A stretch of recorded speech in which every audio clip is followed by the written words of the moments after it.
The heavy oak doors of the Harvard Club didn't just open, they felt intimidating. I walked inside and adjusted the collar of my simple navy suit. I was there to celebrate my son's engagement.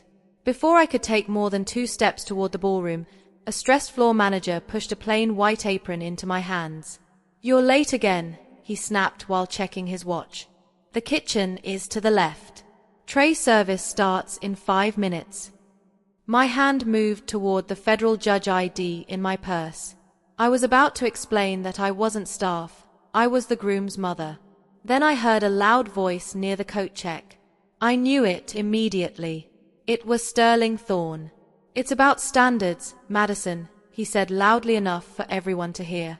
"If Ethan's mother shows up looking like she just cleaned floors, keep her away from the partners.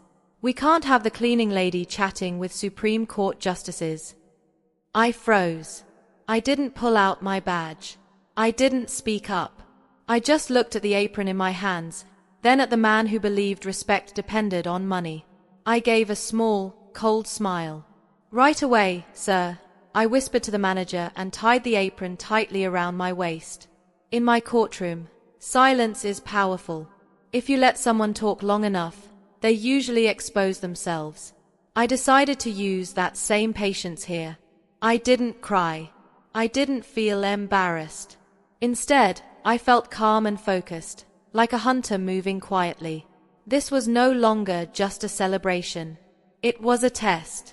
I walked into the ballroom, not as Judge Lydia Vance, the youngest appointment to the Second Circuit, but as someone invisible, a ghost in a white apron. The change was immediate. This is a psychological method I have studied for years. It is called the *** gray rock method ***. By acting boring, quiet, and obedient, I made myself invisible. The rich people of New York didn't see a person. They saw an object, like furniture that carried champagne. Because of that, they felt comfortable around me. I moved through the crowd with a tray balanced on one hand. The air smelled of expensive perfume and old money pride. Across the room, I locked eyes with my son, Ethan. He stood near the champagne tower, looking handsome but nervous in his tuxedo. His eyes widened when he saw me. He stepped forward, his mouth opening to call out, "Mom!" I didn't wave. I didn't smile. I gave him a look. It was the same look I give a bailiff when a defendant is about to lose control. A tiny shake of my head. Narrowed eyes that said, "Stop. Let this happen." Ethan knew that look. He had grown up with it. He paused, then closed his mouth and stepped back into the shadow of a pillar. Good boy. For the first time, he seemed to understand that his mother wasn't just a parent. She was a planner. I moved slowly around the edge of the room, getting closer to the Thorne family. Sterling Thorne stood near the orchestra, holding a glass of scotch and waving his hand as he talked. He looked relaxed and powerful, like he owned the room. He didn't realize the room was watching him. I watched his daughter, Madison, my son's fiancée.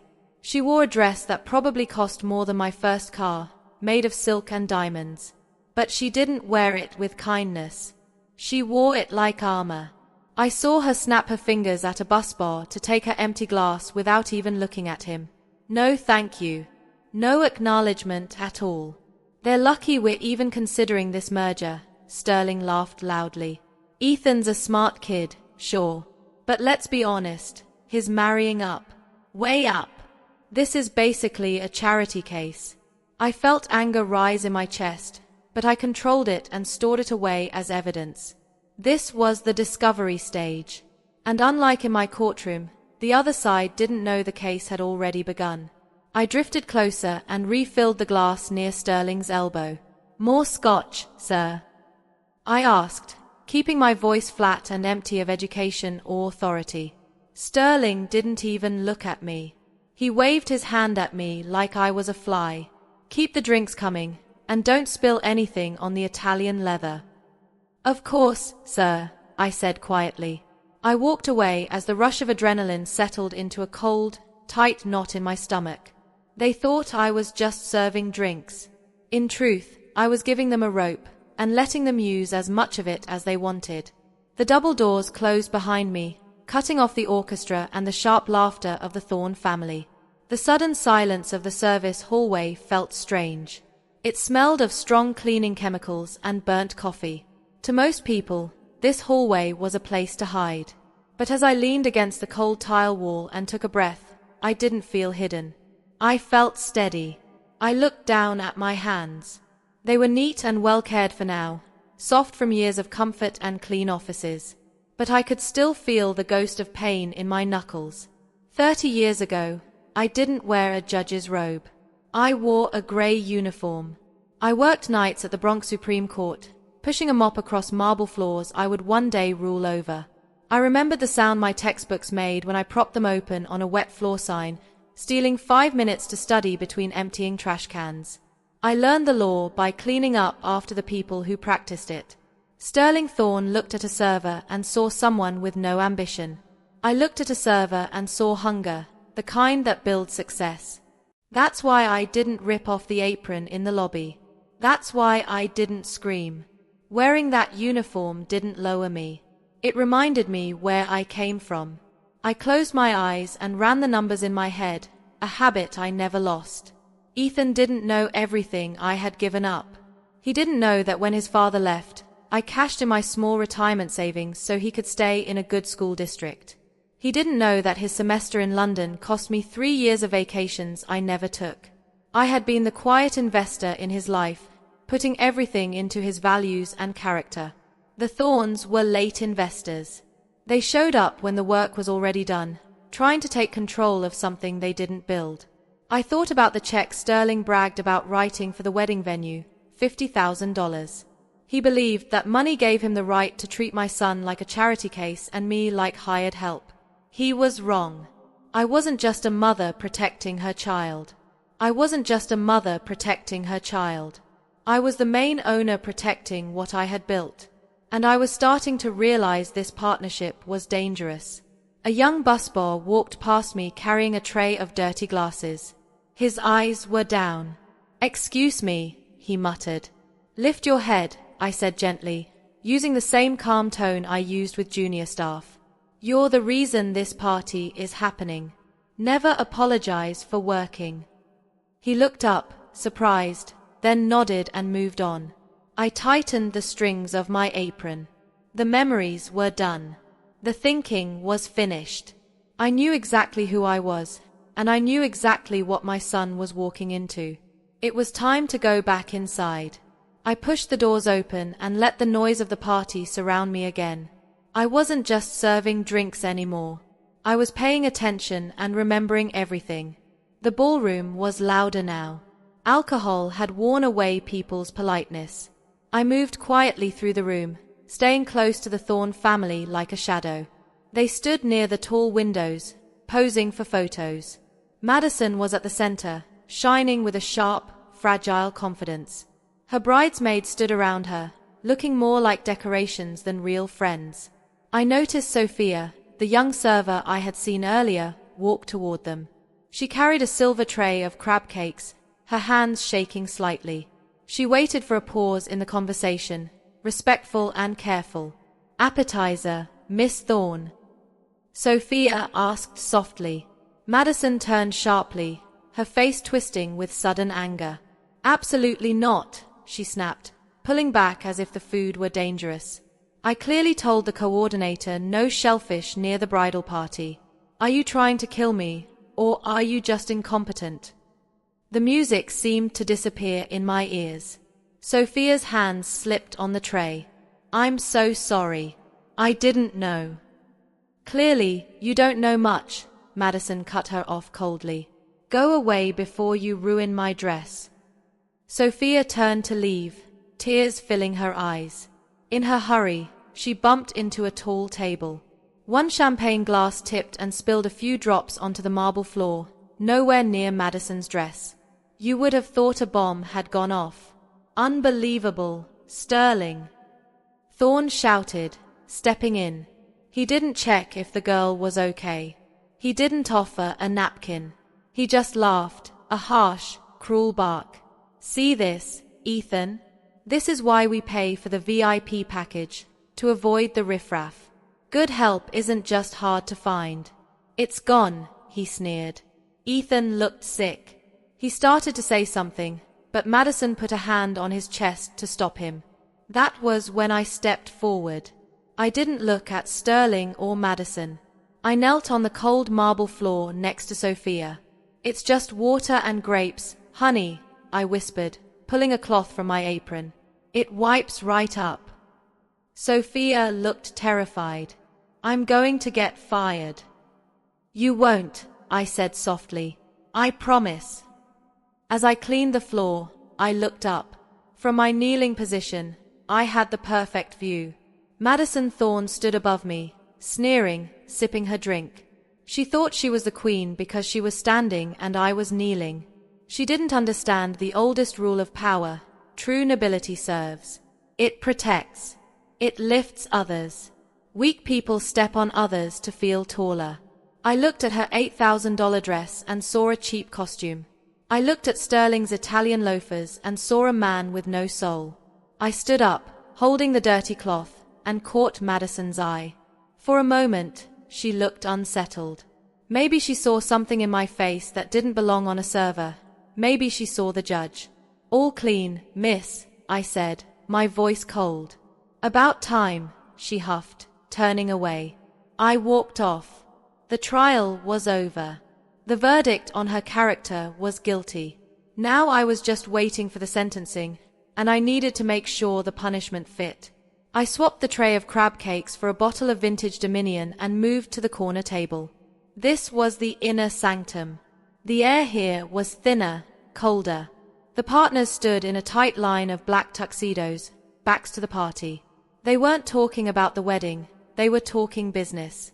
Sterling Thorne leaned in, his voice low and arrogant. The Meridian antitrust merger is done, gentlemen, he said, swirling his scotch. $40 billion. The biggest payout this firm has seen in a decade. I poured champagne for the man next to Sterling, a senior partner I recognized from the firm's website. He looked worried. I don't know, Sterling, the partner said. The Department of Justice is on us, and the case just got assigned to Judge Vance in the Second Circuit. I've heard she's meticulous. My hand didn't shake. I filled the glass perfectly, not a drop spilled. I waited. Sterling laughed, a dry, cruel sound. Vance. Lydia. Vance, please. She's a diversity hire with a soft heart. Early career in family court. She cares about feelings, not profit. I stepped back into the shadows, holding the cold bottle against my apron. Exhibit A, underestimating the other side. But the environmental reports, the partner pressed. If Vance sees the water toxicity data, she'll block the merger. It's a Clean Water Act violation. Sterling sipped slowly. She won't see them. The room went quiet. We're not going to shred them, are we? Someone whispered. We're not amateurs, Sterling scoffed. We're going to bury them. He explained how they dumped the toxicity reports in the middle of the discovery box, buried among cafeteria receipts and parking logs. She was a federal judge with a full docket. She wouldn't have time or brain power to find the one chart that mattered. A cold thrill ran down my spine.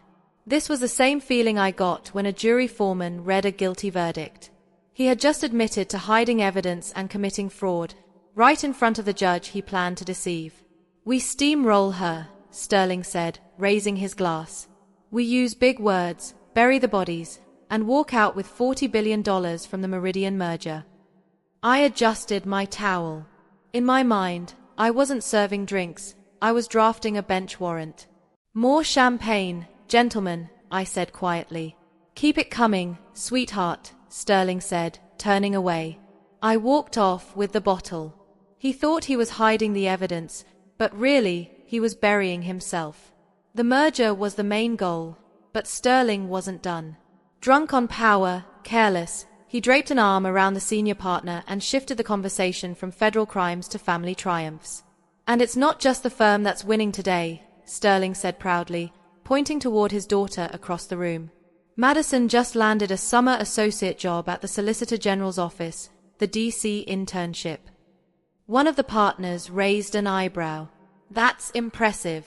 They only accept, what, 3 people a year?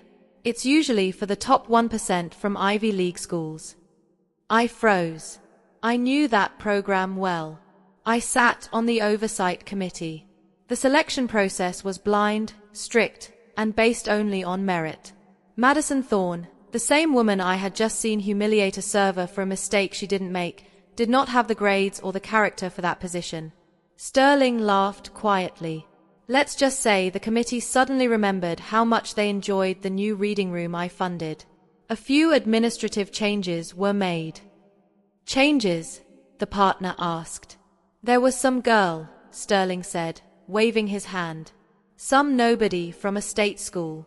Perfect LSAT score, apparently very smart, but no background. No connections. We couldn't waste a spot like that on someone who wouldn't know how to use it. Her application just disappeared. My blood turned cold. This wasn't just favoritism. This was theft. I glanced toward the service hallway. Sophia was sitting on a milk crate during her 5-minute break. A thick book rested on her lap. I looked closer. It was an LSAT prep book. The pages were worn. The margins were filled with notes written in cheap blue ink. Everything fell into place with painful clarity. Sophia wasn't just a server. She was the nobody Sterling had talked about. She was the girl who studied until her eyes hurt, who worked long shifts to pay application fees, only to have her future stolen by a man who handed it to his spoiled daughter like a gift. This was no longer a small insult or social cruelty. This was the theft of a human life. I looked back at Sterling. He wasn't a proud father. He was a parasite, feeding on the dreams of people like Sophia to reward his own child. I placed the champagne bottle on a side table with a firm, heavy sound. It echoed like a final word. The investigation was over. I had the motive. I had the method. And I had the confession. I reached into my apron pocket and pulled out my phone. My hands did not shake. I opened a contact named Senator Reynolds. He was in the green room as the keynote speaker and my oldest friend from law school. I typed 2 sentences. Code blue in the kitchen. I need a witness. Then I hit send. I wasn't just the mother of the groom anymore. I was the judge. The kitchen doors swung open with a heavy thud, silencing nearby conversations. Senator William Reynolds stepped into the frame, flanked by 2 security agents. His face was on every news channel in the country. Sterling Thorne's face lit up. He straightened his tuxedo jacket and stepped forward, hand extended, ready to claim a connection to power. The senator walked past him without a glance, straight to the service station where I was standing, holding a dirty rag. Judge Vance, why on earth are you wearing an apron? Reynolds's voice boomed, cutting through the sudden silence. The room froze. It was like the moment after a bomb goes off, but before the sound reaches you. Sterling's hand hung in the air, grasping at nothing. He looked at the senator, then at me, the cleaning lady, then back at the senator. His face drained from flush to pale gray in seconds. Madison Thorne's champagne glass tilted dangerously. I reached behind my back and untied the apron. I pulled it over my head, folded it neatly, and set it on the tray next to the empty glasses. I smoothed the lapels of my navy suit. I wasn't just Sarah Martinez anymore. I was the Honorable Lydia Vance. Actually, Miss Thorne, I said, my voice carrying to the back of the room without raising it, I am the presiding judge on the Second Circuit Court of Appeals, the same court currently reviewing your father's $40 billion merger. Sterling choked. Judge Vance, we had no idea. Clearly a misunderstanding. We were just joking. I cut him off, stepping into his personal space. He recoiled. Was it a joke when you admitted to conspiring to violate the Clean Water Act? Was it a joke when you described burying the toxicity reports in box 4000 of the discovery files? The blood drained from his lips. That's privileged conversation, he stammered. Not when you shouted at a waiter in a crowded room, Mr. Thorne, I said coldly. You admitted to destroying evidence in front of a federal judge and a United States senator. There is no attorney-client privilege in the catering line. I nodded at Reynolds, who crossed his arms and glared at Sterling. I can explain, Sterling wheezed. You will, I said firmly, at your disciplinary hearing. I turned to Madison. She looked small now. The armor of her expensive dress had dissolved. She looked like exactly what she was, a child playing dress-up. And as for the Solicitor General internship, I continued, watching her flinch, I sit on that oversight committee. Academic integrity is taken very seriously. I'll be personally reviewing your file tomorrow morning. I'm very curious how an application could be misplaced to make room for you. Mother, do something. Madison cried, grabbing her mother's arm. But her mother didn't move. She stared at the floor, wishing she could disappear into the carpet. Ethan, I said, turning to my son. He stepped out from the shadows. He didn't look scared anymore. He looked relieved. He looked at Madison, then at me. He walked over and stood at my side. Ready to go, Mom? He asked. One last thing, I said, turning back to Sterling, who was now visibly trembling. You were right about one thing, Mr. Thorne, I said, my voice low and steady. You really should be careful who you talk to. You never know when the cleaning lady might hold the gavel. I turned on my heel and walked out. The silence held until the heavy doors swung shut behind us. I didn't stay for the cake.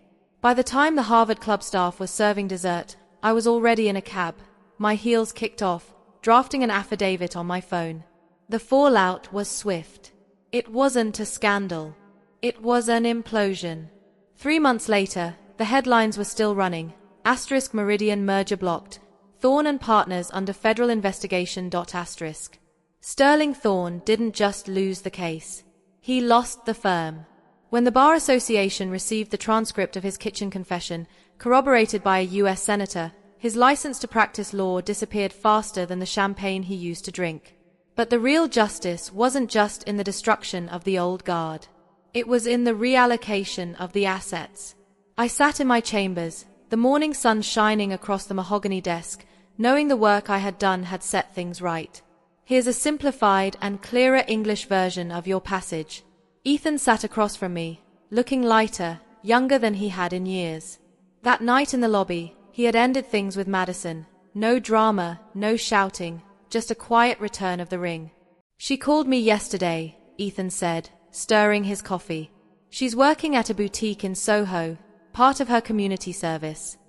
Her feet hurt. I smiled, signing a document. Good.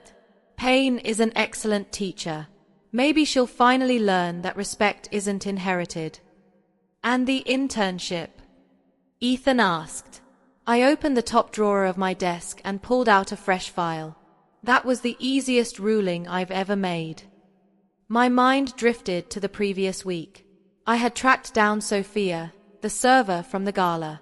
She was in the library, buried under sat books. When I handed her the acceptance letter to the Solicitor General's program, the one Madison had tried to steal, she didn't scream or jump. She just cried quietly, shaking, the way someone invisible for too long finally feels seen. She starts Monday, I told Ethan. She didn't need favors, just a fair chance. I stood and looked out the window at the city. Towers of glass and steel loomed above, monuments to power and money. But down on the streets, the Real City moved, janitors, servers, bus drivers, the invisible army keeping the world turning. I thought of the apron folded neatly in my closet at home, right next to my judicial robes.